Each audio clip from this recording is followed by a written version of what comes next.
ఇప్పుడు క్లబ్ అధ్యక్షుడు వారికి వాకర్స్ బిల్లులను పెట్టి సభ్యులతో కరచాలనం చేయించి అధికారి ప్రసంగించినప్పుడు సభ్యులు నిలిచి ఉండండి. తర్వాత ప్రతిజ్ఞ. ఈ క్లబ్ యొక్క కార్యనిర్వాహక సభ్యులుగా, మీరు వ్యక్తిగా, సమష్టిగా మీరు చేపట్టిన విధులను పైకి చెప్పిన రీతిగా మీరు సక్రమంగా నిర్వహించి సంస్థ ముఖ్య ఉద్దేశమైనటువంటి ఆరోగ్యమే మహాభాగ్యము, నడవండి నడిచి ఆరోగ్యం పొందండి అనేది సాధించడానికి ప్రతిన మీరు పూనుకున్నదిరా. కార్యవర్గ సభ్యులారా, మీరు మీ బాధ్యతలు స్వీకరించినందుకు మిమ్మల్ని నేను అభినందించుతున్నాను. మీరు చక్కని అభ్యర్థులను ఎన్నుకొని మంచి శుభ సందర్భాన మిమ్మల్ని ఈ క్లబ్లో సభ్యత్వము ఆనందిస్తుగా ఇస్తూ మా క్లబ్ అధ్యక్షుడు వాకర్ పిన్ను ధరించవలసిందిగా కోరుతూ వారిని కార్యదర్శి గారు రిజిస్టర్లో సంతకం చేయించవలసిందిగా కోరుతున్నాను. Thank you. నాకు ఈ అవకాశం ఇచ్చినటువంటి వాకర్స్ క్లబ్ మురళీనగర్ కార్యవర్గ కమిటీకి నా తల హృదయపూర్వక కృతజ్ఞతలు తెలియజేస్తూ ఇంతటితో ఈ ప్రమాణ స్వీకార కార్యక్రమం ముగిసిందని తెలియజేస్తున్నాను.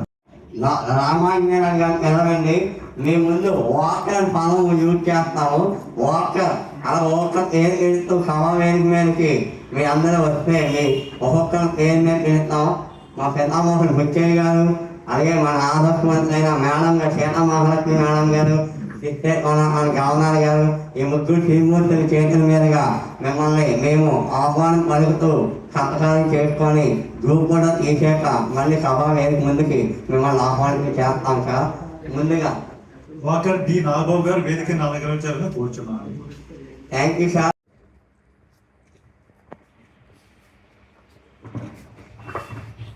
మనకి కనిపిస్తున్నటువంటి మనకి నిజంగా చెప్పలేమండి ఆవిడ విషయాలు, ఆవిడ సేవలు. అలాంటి ఉన్నతమైన చదివి చేయడం వాళ్ళు కూడా ఒక సావిత్రి పొల్లి అని చెప్పి అవార్డులు కూడా మేడం గారు స్వచ్ఛందంగా ఇస్తున్నారు మేడం. ఎందుకంటే మేడం నేను బాబురావు గారితో మానవ సేవే మానవ సేవ, నా స్వచ్ఛంద సంస్థ సేవా సర్వీసు మానవ సేవే మానవ సేవ ఆ టీం తరఫున నేను 2021లో మీరు మన సిరిపురంలో చిల్డ్రన్ థియేటర్లో అవార్డు ఇచ్చినప్పుడు నన్ను మా బాబురావు గారు తిప్పు సుందరరావు గారు తీసుకెళ్తే వాళ్ళతో నేను అటెండ్ అయ్యాను మేడం. అప్పుడు నేను చూశాను మీ సేవలకి ఎలా గుర్తించారు అనేది. అలాంటి సేవలు మాకన్నా మీరు ఇంకా బాగా చేస్తున్నారు మేడం. అలాంటి విషయాలు కొంత తెలియబడికి మీ అవకాశంతో మా వాకర్స్ని ఉత్సాహం పడుతారని ఈ మేము ముఖ్యంగా విచ్చేసినందుకు మేము మరొకసారి మీకు మేము ప్రత్యేకంగా అభినందన తెలుపుకుంటున్నాం మేడం. డిస్ట్రిక్ట్ గవర్నర్ గారైన ద్వారకానాథ్ గారు, ఈ క్లబ్ అధ్యక్షులైన ఈనాటి సమావేశానికి అధ్యక్షత వహిస్తున్న భానుప్రకాష్ గారు, సెక్రటరీ ప్రసాద్ గారు, ఇంకా వేదిక మీద ఉన్న సోదరులకి, అట్లాగే వేదిక ముందున్న అనేక మంది మిత్రులు ఈ సమావేశంలో ఉన్నారు. ముఖ్యంగా వెంకట్రావు మాస్టారు, మా వైఎస్ఎన్ సత్యనారాయణ మాస్టారు, మా సెక్రటరీ నోకరాజ్ గారు, వారు శ్రీమతి గారు, అట్లాగే ఎంఈపీ నుంచి వచ్చిన మా బాడీ డోనర్ అందరికీ కూడా, ఆహుతులైన వారందరికీ కూడా హృదయపూర్వకమైన కృతజ్ఞతలు తెలియజేస్తున్నానండి. ముందుగా నేను భానుప్రకాష్ గారికి కృతజ్ఞతలు చెబుతున్నా.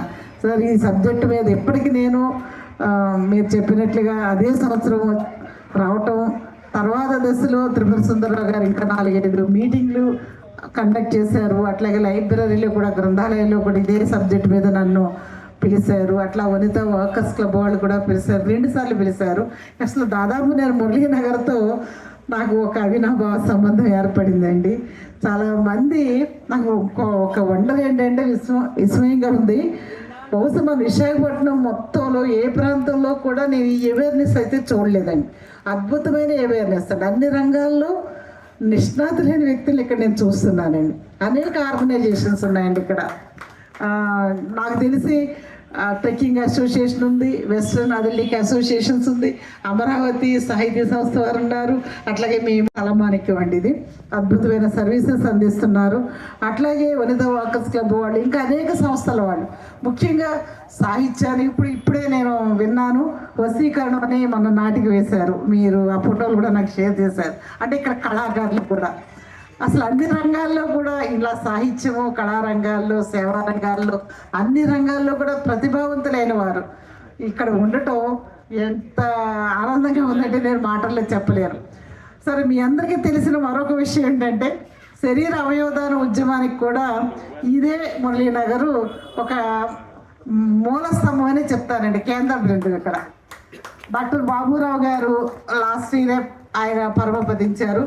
వారు మాకు మేనేజింగ్ ట్రస్టీగా ఉన్నారు సార్. ఆయన దాదాపు 4-5 సంవత్సరాలు మా సంస్థకి మరణించేంత వరకు కూడా వారు మేనేజింగ్ ట్రస్టీగా ఉన్నారు. ఆయన ఆధ్వర్యంలో, అలాగే త్రిపుర సుందరరావు గారి ఆధ్వర్యంలో దాదాపు ఇక్కడి నుంచి మాకు తెలిసి ఒక 80 అప్లికేషన్లు వచ్చాయండి మురళీనగర్ నుంచి, టోటల్ బాడీ డొనేట్ చేస్తూ. సో నేను ఎంత గర్వపడుతున్నానంటే ఇంత అవేర్నెస్, ఇంత చైతన్యం, ఇంత సమాజం పట్ల ఇంత కమిట్మెంట్, ఇంత సేవాంధ్రత వ్యక్తులు సమూహంలో నేను ఇక్కడ నిలబడటం నాకు ఆనందంగా, గర్వంగా ఉందండి.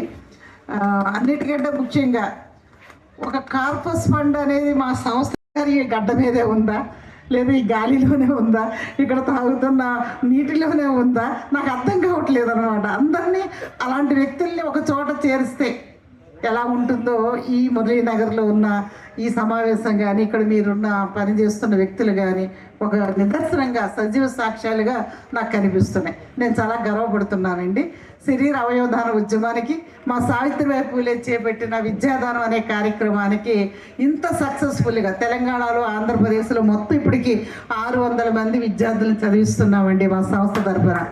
ఇంత సంస్థను మేము నడిపిస్తున్నా కూడా ఎక్కడా కూడా ప్రభుత్వం నుంచి కానీ పబ్లిక్లోకి కానీ వెళ్ళి ఏ రోజు కూడా ఫండింగ్ అడగలేదండి. సభ్యుల్ని కానీ మా డోనర్స్ని కానీ ఎవరిని కూడా మెంబర్షిప్ రూపంలో ఒక 500 రూపాయలు రిజిస్ట్రేషను శరీర అవయవదాన ఉద్యమంలో పనిచేసే వాళ్ళకి అదేను వారు ఇస్తే తీసుకుంటారు మా సెక్రటరీ గారు, మా కార్యకర్తలు గారు. లేదంటే అది కూడా మేమే ఈ ఐడి కార్డులు, అభినందన పత్రాలు, అప్లికేషన్, రిజిస్ట్రేషన్ మా ఆర్గనైజేషన్ భరిస్తారు తప్ప దానికి కూడా మేము డబ్బులు అడగమండి. కానీ అదే విషయంలో అడగకుండానే చేసి సజీవంగా, శిరస్మరణీయంగా ఆయన నిలిచిపోయారండి. అట్లాంటి మహోన్నతులు, గొప్ప వ్యక్తులు, మానవతామూర్తులు పుట్టిన ఈ మురళీనగర్కి, ఈ సమాజానికి, పెద్దలకి, మీ అందరికీ కూడా శిరస్సు ఉంచి మరొకసారి నమస్కారం తెలియజేస్తున్నానండి.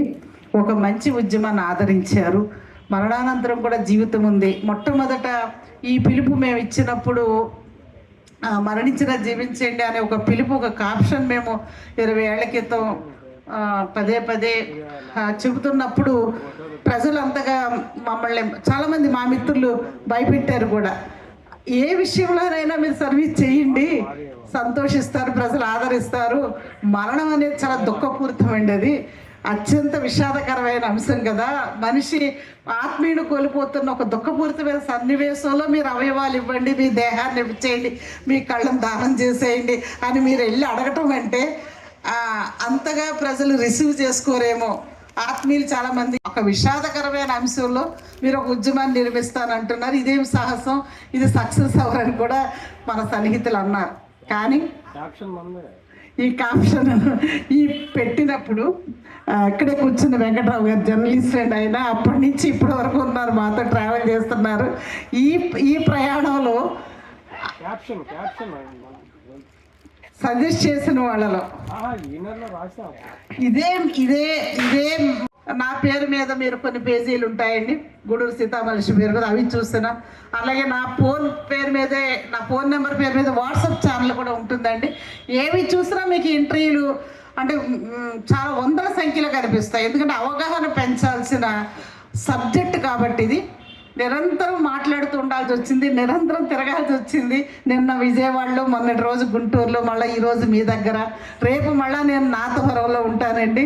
నాతవరంలో చిల్డ్రన్స్ డే సెలబ్రేషన్స్, అక్కడ ఒక 100 మంది మా విద్యార్థులు ఒక నాతవరం మండలాన్ని దత్తత తీసుకుని ఒక 8-9 సంవత్సరాలుగా విద్యాపరంగా ఒక 25 విద్యా కేంద్రాలను స్థాపించి వాలంటీర్స్ని కూడా అపాయింట్ చేసి వాళ్ళకి జీతాలు ఇచ్చి స్టూడెంట్స్ అందరినీ అన్ని రకాలుగా వాళ్ళని ఎన్హాన్స్ చేయటం, వాళ్ళని అభివృద్ధి చేయటం అనేది ఒక కార్యక్రమంగా జరుగుతుంది. రీసెంట్లీ వేపగుంటలో కూడా నా చేత ఒక విద్యా కేంద్రాన్ని కూడా ఓపెన్ చేయించారు.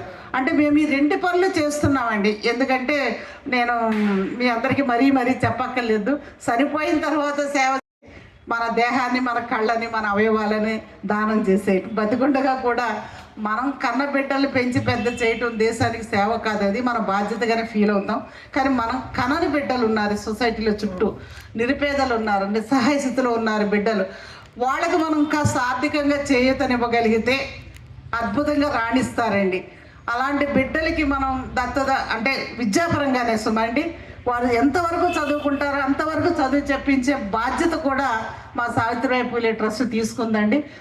సింగిల్ పేరెంట్ ఉన్నవాళ్ళు, పేరెంట్స్ లేని వాళ్ళు, హోమ్లెస్ చిల్డ్రన్స్, అట్లాగే చాలా చాలా బిలో ప్రావర్టీ లైన్లోంచి వచ్చిన కుటుంబాల నుంచి వచ్చిన బిడ్డల్ని మేము అడాప్ట్ చేసుకున్నామండి. చిన్న ఎగ్జాంపుల్ అండి, మొన్న ఆగస్టులోనే బహుశా మీరు అన్ని పత్రికల్లో చూసే ఉంటారు, వెంకట్రావు గారు లాంటి వాళ్ళు ఈనాళ్ళు కూడా రాశారేమో, ఆణిముత్యం, ఆదివాసి ఆణిముత్యం అని చెప్పేసి ఒక పేపర్లో చూసుంటారు.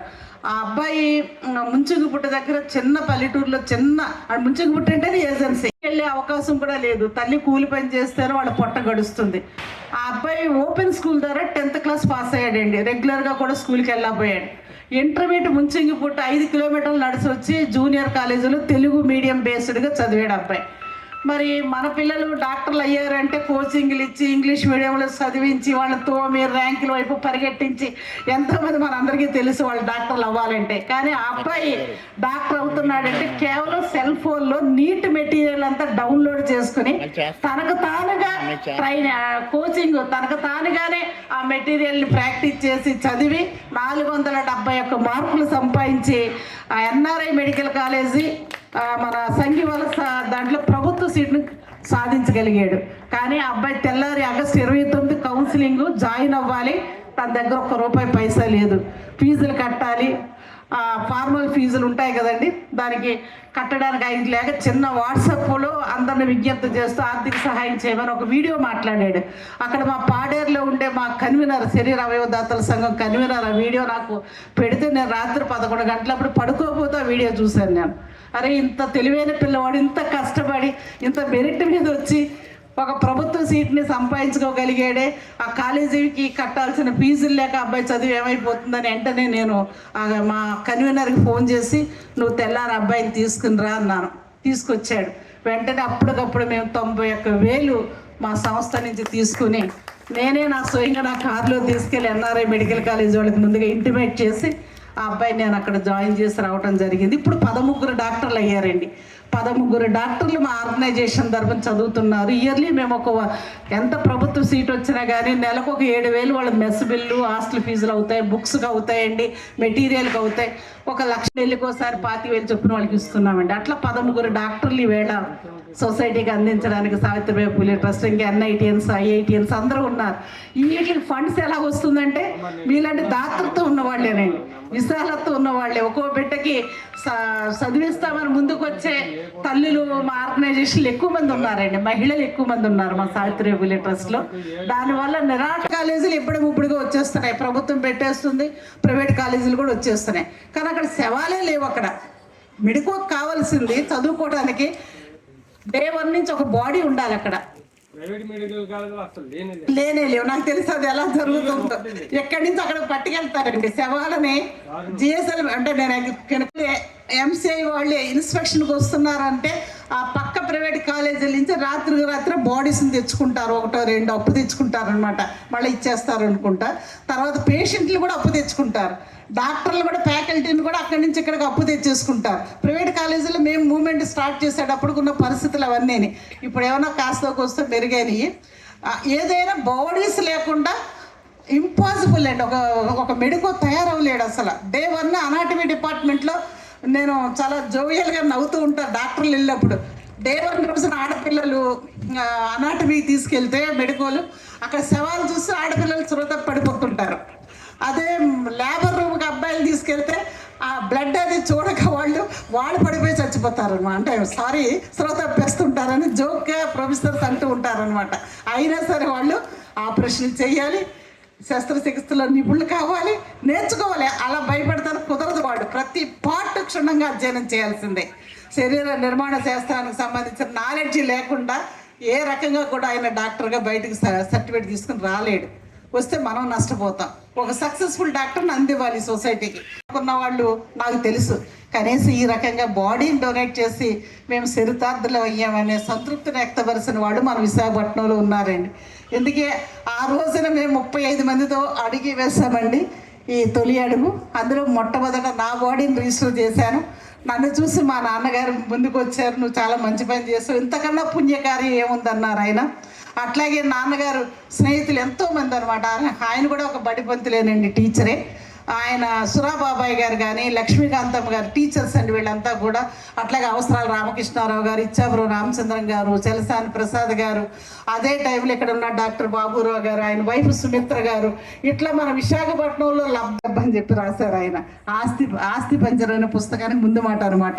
నేను చనిపోయినప్పుడు నా బాడీని మెడికల్ కాలేజీలో విద్యార్థుల పరిశోధన కోసం ఇవ్వాలి, పూర్వజన్మలు పరజన్మలు కర్మ సిద్ధాంతాలు ఇవన్నీ నేను నమ్మటం లేదు, బతికుండగా 10 మందికి ఉపయోగపడాలని ఒక సందేశాన్ని ఇస్తూ ఆయన కర్మ సిద్ధాంతం మీద ఇదే నా సావుదెబ్బని రాశాడు ఆయన.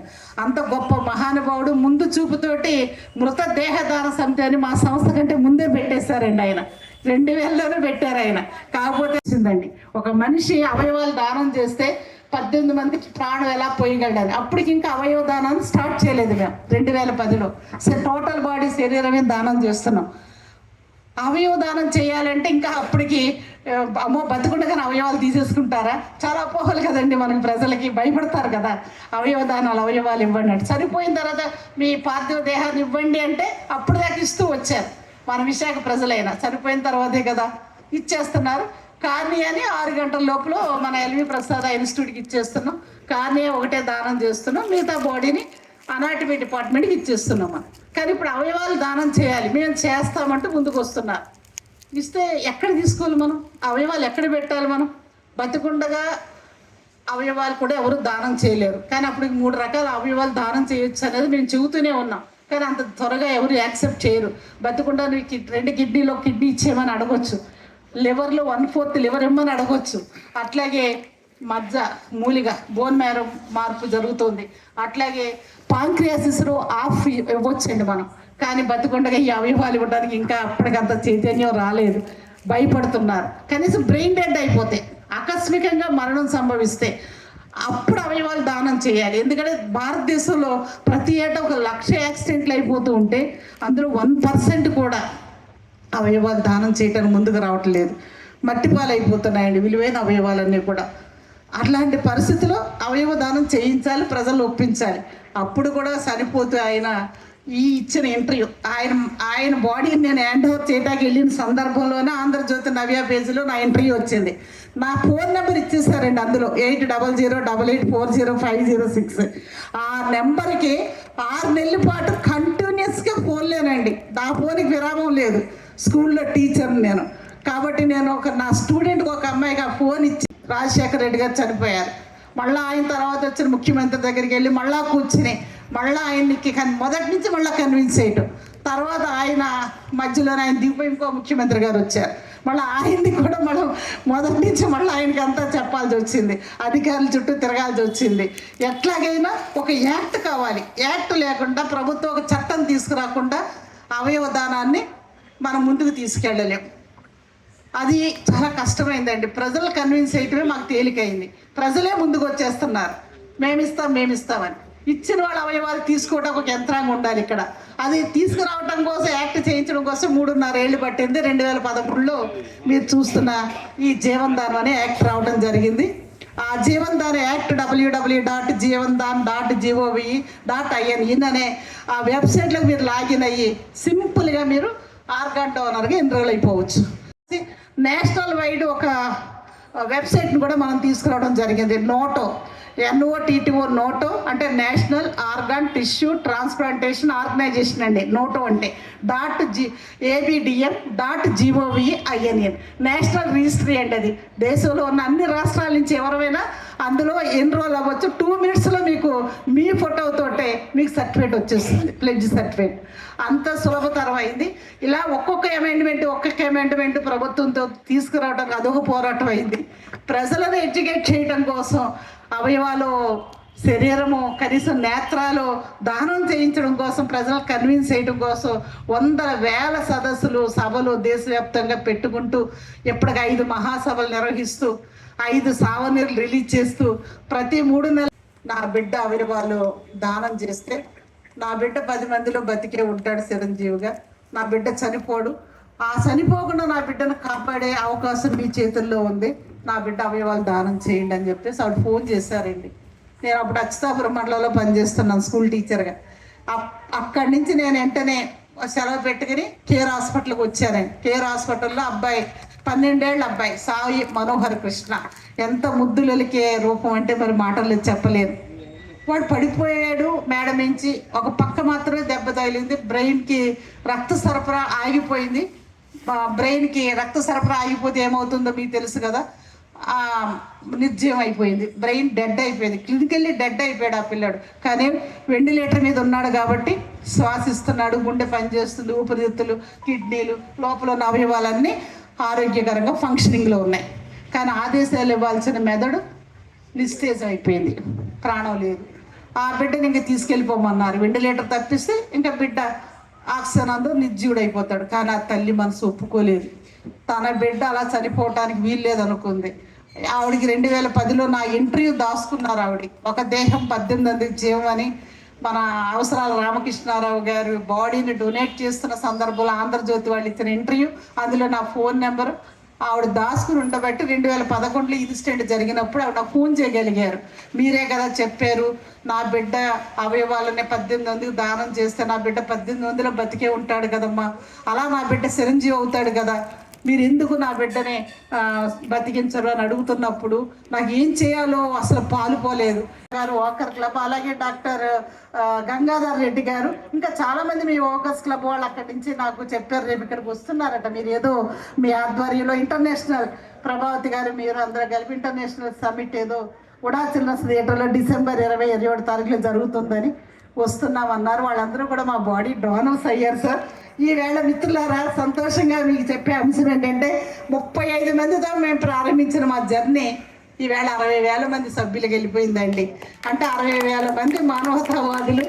మేము మరణించిన తర్వాత ఒకవేళ బ్రెయిన్ డెడ్ అయితే అవయవాలు తీసేసుకోండి, న్యాచురల్గా చనిపోతే మా కళ్ళు 2 అంధులకు చూపునివ్వండి, అంతిమంగా మా బాడీని మెడికల్ కాలేజీకి ఇచ్చేయండి.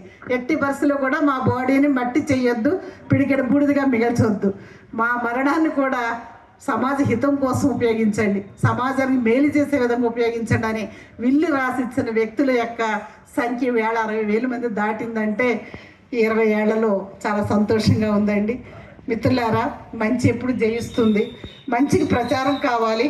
అబద్ధానికైతే తొందరగా వెళ్ళిపోతాయి, కానీ నిజాలను మనం ప్రచారం చేస్తేనే అది ప్రజల్లోకి వెళుతుందండి. ఇలా మీరు ఇచ్చిన ఈ అవకాశం ఎంతోమందిని, కొద్ది మందినైనా కదిలిస్తుందనే ఆశ నాకు ఉందండి. ఎందుకంటే మంచి ఎప్పుడు జయిస్తుంది.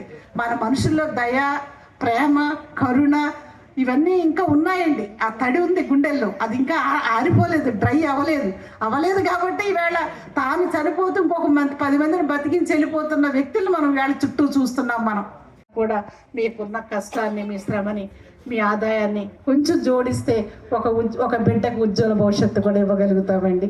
ఇంతకంటే జీవితానికి అర్థం లేదు, ఇంతకంటే పరమార్థం లేదు. 10గురికి ఉపయోగపడే విధంగా చనిపోవడం కన్నా ఉత్కృష్టమైన ధర్మం ఇంకా ప్రపంచంలో ఎక్కడా లేదండి. మన కోసం మనం బతికే కన్నా 10 మంది కోసం బతికి చూడండి, ఇచ్చి చూడండి. ఇవ్వటంలో ఉన్న ఆనందం ఏంటో మీ అందరికీ తెలిసి ఇక్కడ అనుభవించిన వ్యక్తులే. అలా ఇచ్చేసి ఈ సమాజంలో చిరుతద్దులుగా మిగిలిపోదాం. ఏది స్వాస్థం కానీ సమాజంలో కన్ను తెరిస్తే జననం, కన్ను మూస్తే మరణం అన్నాడు. ఈ రెప్పపాటు జీవితంలోనే కదా మనం ఎన్ని చెయ్యాలి. ఇంత చిన్న జీవితాన్నే మనం ఎంత అద్భుతాలు సాధించే విధంగా మలుచుకోగలుగుతాం. అయ్యో మర్చిపోయాను, ఇక్కడ మన వర్మ మాస్టర్ ఉన్నారు. వాళ్ళ నీరుకొండ కాలేజీలో కూడా నేను లాస్ట్ ఇయర్ అంతర్జాతీయ రాదు. ఇలాంటివి నిజంగా మాకు చాలా మంచి అవగాహన కల్పిస్తూ మాలో ఒక ఉత్తేజంగా కాదు, మేము కూడా రేపు అలాగా చెయ్యాలనే భావన మాలో కలిగించారు. Thank you madam. కంపల్సరీ మీరు వచ్చి మాకు చాలా చక్కనైన సందేశాన్ని ఇచ్చి మమ్మల్ని ఉత్తేజపరిచి చేశాను మేడం. ఎలాంటి నిజంగా కష్టపడితే రాదు మేడం, దానికి అనుభవిస్తేనే తెలుస్తుంది. ఆ అనుభవం మీరు ఎంత కష్టపడతారో తెలుసుకున్నాం కాబట్టి ఈరోజు మాకు చక్కగా తెలియపరిచారు madam. Very very thank you. మీరు ఇంత సందేశాన్ని ఇచ్చి మాకు ఉత్తేజంపడికి తెలియపరిచినందుకు. మేము కూడా ఫ్యూచర్లో మిమ్మల్ని కలిసి మా సపోర్ట్ మీకు ఎప్పుడు ఉంటారని మరొకసారి తెలియపరుచుకుంటున్నాం మేడం. Thank you.